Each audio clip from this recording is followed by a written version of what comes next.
Terça-feira à noite, o Jornal Nacional apresentou uma reportagem, uma matéria deles, não é reportagem, uma matéria deles, de 18 minutos em 32. Vejam bem, Jornal Nacional, 32 minutos, 18 foi só sobre o mensalão e uma matéria totalmente dirigida com um objetivo que eu entendo perfeitamente direcionado às eleições do segundo turno. Objetivo, claro, insofismável. Lembrei também do tempo do Leonel Brizola, quando ele era candidato a governador do estado do Rio de Janeiro. A Rede Globo fez horrores para derrubar o homem lá. E ele ganhou as eleições as duas vezes. Lamentavelmente, alguma coisa precisa ser feita em termos de imprensa. Liberdade de imprensa é uma coisa, liberdade de expressão é outra. Há que se disciplinar isso? Eu acho que já está na hora. Liberdade é uma coisa, libertinagem é outra, completamente diferente. Com relação ao mensalão, a partir de agora, com todas essas condenações que tem havido, eu não tenho nenhuma dúvida que o Supremo Tribunal Federal e todas as demais instâncias do Judiciário vão julgar diferentemente todos os crimes desse naipe, do naipe do mensalão. E terão que recuperar, inclusive, lá de trás, que tem processo tramitando na Justiça, em São Paulo, em Belo Horizonte, em vários outros locais, de políticos envolvidos, ministros, etc., presidentes, aquela coisa toda. Acho que é um dever moral, questão de ética, questão de respeito com a opinião pública, não a opinião publicada, porque essa opinião publicada esqueceu tudo o que aconteceu, lá na privataria tucana. Esqueceu. Agora, a opinião pública não pode esquecer essas coisas. Não pode condenar só o Pedro e o Paulo e deixar o João impune. É por aí a coisa, pelo menos do meu ponto de vista, que eu gosto que a justiça seja igual para todos. Aliás, alguém questionou esse dia na internet, no Facebook, pergunte ao seu advogado se ele gostaria de ser julgado da forma com que foram julgados todos os 38 envolvidos com o mensalão. Pergunte para ele. Verão a resposta. Em Bento, será que a imprensa é diferente do resto do país? Eu vou dar um exemplo. Durante uma série de prefeitos, que nesses 34 anos que eu milito na imprensa de Bento, tudo aquilo que nós da imprensa colocamos, pelo menos as pessoas que fazem imprensa com decência, com imparcialidade, que procurem levar em conta a opinião pública, e eu levo muito em conta, porque muitas coisas que eu falo ou descrevo, é aquilo que eu ouço, eu transmito aquilo que o telespectador, que o leitor do semanário gostaria de ver escrito, porque ele gostaria de dizer. Então, numa média geral, eu faço isso. O que tem acontecido aqui em Bento ao longo do tempo, ao longo da história? Nesses 34 anos, olha, foram raríssimas as vezes que algum prefeito ou algum secretário, alguém envolvido naqueles comentários que se faz na imprensa, no jornal, na TV, etc., responderam. Eu acho que é diferente a imprensa de Porto Alegre, por exemplo.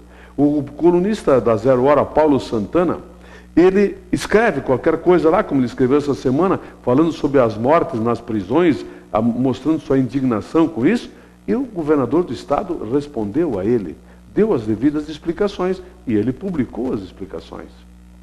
Uma ocasião, o Paulo Santana falou sobre sobre o Supremo Tribunal Federal. O presidente do Supremo Tribunal Federal respondeu ao Paulo Santana. Jornalistas escrevem em Porto Alegre, colunas em jornais, no Diário Gaúcho, no Jornal do Comércio. Leitores escrevem correspondência para jornais e alguém responde. Aqui em Bento não. Aqui você pode dizer tudo o que você bem entender, que não vai ter um prefeito, um secretário, ninguém que vai lhe dar uma satisfação para que você repasse isso na forma de imprensa para o seu leitor, telespectador ou ouvinte. A imprensa de Bento é diferente. Ela é ignorada. Ela é só lembrada quando se dá cacete neles. Aí, Por que tem que ser assim? Não tem assessoria de imprensa em lugar nenhum em Bento? Tem? Sejam profissionais. Aumento do preço dos combustíveis. Eu fiquei horrorizado com o que aconteceu em Porto Alegre nos últimos dias. Impressionante. Eles chegaram a aumentar, postos chegaram a aumentar 25, 30 centavos ao litro o combustível. Eu não mudei de ideia, eu acho que o combustível está muito barato ainda, porque há 10 anos que ele não é aumentado. Só que agora, os aumentos de preço que derem, foi para uma meia dúzia encher os bolsos de dinheiro. Há cartéis? Eu não tenho dúvida disso. Não sei como provar, mas que há cartéis de combustível tem, e há imposição também de preços por parte de grandes redes de postos. Não tenha dúvida, meu amigo. Há locais em que há um posto, ou 2 ou 3, de uma grande rede que obriga os postos locais, aqueles que só têm um posto, o proprietário de um posto só, obriga eles a manterem um preço que eles determinam, porque senão eles reduzem o preço a patamares que eles podem suportar durante muito tempo para quebrar o posto pequeno. Isto acontece no Brasil, sim. Sabe por que acontece isso? Vamos lá para 1990 e alguma coisa, quando o senhor Fernando Henrique Cardoso, tudo com letra minúscula, resolveu liberar o preço, é livre, preço dos combustíveis é livre. O que aconteceu? Lembra que era tabelado? O que se pagava lá no Quaraí era a mesma coisa que se pagava lá em Caruaru, em Pernambuco, independente. E os postos não fechavam, não quebravam, tinham a sua margem estabelecida. Agora, eles têm um cartel estabelecido. Essa que é a verdade. O abuso que aconteceu em Porto Alegre e alguns outros locais, querem ver? Lá em Igrejinha, hoje de manhã, alguém entrou na rádio para dizer que tem gasolina lá a 2,49. Oh, como é que pode Igrejinha vender a 2,49 e em Canoas, onde estava a 2,60, 2,55, passar para 2,80, 81, 82, sem que haja nenhum aumento no preço dos combustíveis pela Petrobras? Muito estranho isso. Espera-se que os PROCONs e a Justiça, a Promotoria Pública, seja federal ou estadual, haja com rigor para investigar quem é que está ficando rico com isso tudo, abusando do consumidor. Isto é abuso. 27 mortes no final de semana, sem feriadão, sem grandes eventos, etc. Tal. Foi recorde do ano. Inexperiência das pessoas, imprudência. A 0 hora de hoje publica uma matéria sobre o caos das estradas. Acho que colaboraram bastante para isso. Leio também uma matéria que fala sobre corte de árvores. Os imóveis, tem locais que têm árvores e precisam ser construídos imóveis, etc. e tal, mas há em Porto Alegre uma lei que estabelece para cada árvore cortada, dependendo do tamanho dela, que X árvores sejam replantadas na mesma área ali. Eu estou me perguntando se aqui em Bento isso vinga. Existe lei para isso? Eu vou investigar para ver se tem alguma lei, porque eu já vi árvores de calçadas sendo cortadas pelo proprietário. O proprietário, o cara da casa, se deu ao desplante de cortar uma árvore que estava na calçada. O que aconteceu? Eu vou procurar investigar isso. Porto Alegre é uma cidade extremamente arborizada, dá gosto de ver. Eu não sei se é porque a consciência ecológica deles é melhor que a nossa. Vamos ver quanto tempo vai demorar para serem replantadas as árvores que destruíram aqui em Bento, nas praças, etc., como na Cristo Rei, aqui no centro, etc., sob a alegação de que os ligustos são exóticos. E os italianos, os alemães, japoneses não são exóticos aqui? Então vamos exterminar também os exóticos do Brasil? Só pode ficar vivo quem nasceu aqui no país e não tem descendência nenhuma? Meu Deus do céu. Corte de árvore. Você não pode cortar árvores da sua calçada. Não pode. Entendeu? Não pode fazer isso. Agora vou ver qual é a penalidade. E se quem fez, está sendo aplicada a penalidade devida. Recebo a informação de que a Câmara de Vereadores vai instaurar uma CPI para fazer uma averiguação sobre os problemas que tem havido com a Prefeitura, com a Secretaria de Finanças, etc. Tal. Pois é, lamentável. Eu tenho a impressão que, muito brevemente, nenhum homem, nenhum ser humano, no pleno uso de suas faculdades mentais, vai querer ser prefeito de lugar nenhum. Ele tem uma prefeitura com N funcionários, e com a instituição da falta de ética e moral das pessoas, É muito difícil que o prefeito, o governador, o presidente saiba aquilo que está acontecendo no seu município, no seu estado, no seu país. É raro.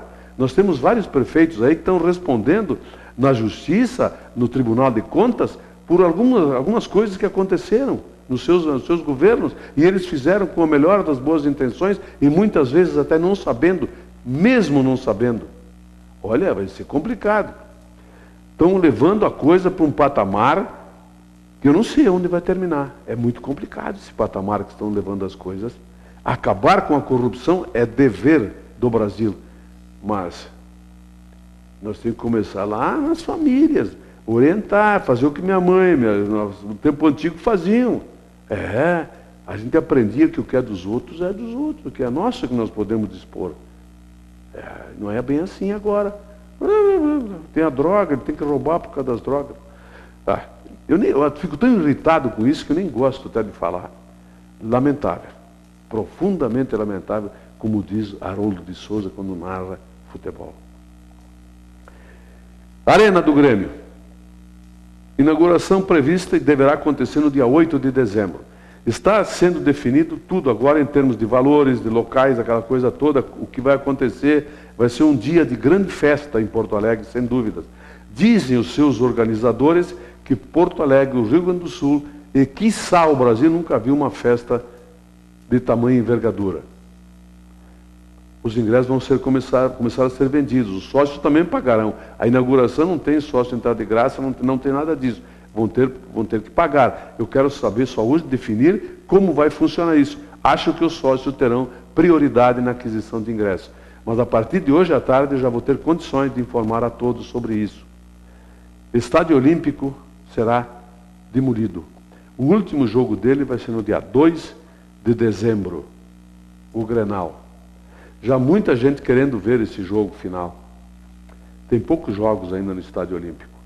Ontem à noite foi um dia de TV aberta, inclusive para Grande Porto Alegre, para Porto Alegre, Grande Porto Alegre, todo o Rio Grande do Sul, do jogo do Grêmio contra o Barcelona de Guayaquil, o genérico do Barcelona. 17 mil pessoas estiveram no Estádio Olímpico. É o torcedor do Grêmio vivendo os últimos momentos daquele templo sagrado que nos deu tantas alegrias. Ainda restam alguns jogos. Quem sabe as pessoas se associem ao Grêmio para poder assistir os jogos finais no Estádio Olímpico com tranquilidade e depois assistir na arena os jogos também. O sócio terá prioridade, com certeza. Quanto ao jogo de ontem à noite do Grêmio, foi um jogo terrível. Aquele Barcelona, que tinha alguns amigos no lado que diziam, esse time aí nós vamos golear. Não. Quem assistiu o primeiro jogo lá e acompanha futebol, sabe que não tem mais futebol, jogo jogado, o time está morto, não sei o quê. A prova é que o Internacional perdeu para o Figueirense, um time ruim, que está na zona de rebaixamento, dentro do Beira-Rio. Ontem foi lá e ganhou do Vasco em São Januário. Quer dizer, o futebol é diferente do que as pessoas imaginam que ele era há muito tempo atrás. Foi assim. Então, amigo, associe-se e vamos viver os últimos momentos do Estádio Olímpico para depois assistir os jogos no ano que vem lá na Arena. Vai ser um orgulho para todos nós, gremistas, e para o Rio Grande do Sul, com certeza. Um abraço, eu volto amanhã. Opinião com Antônio Frisso. Oferecimento Ludfor Consultoria em Energia. www.ludfor.com.br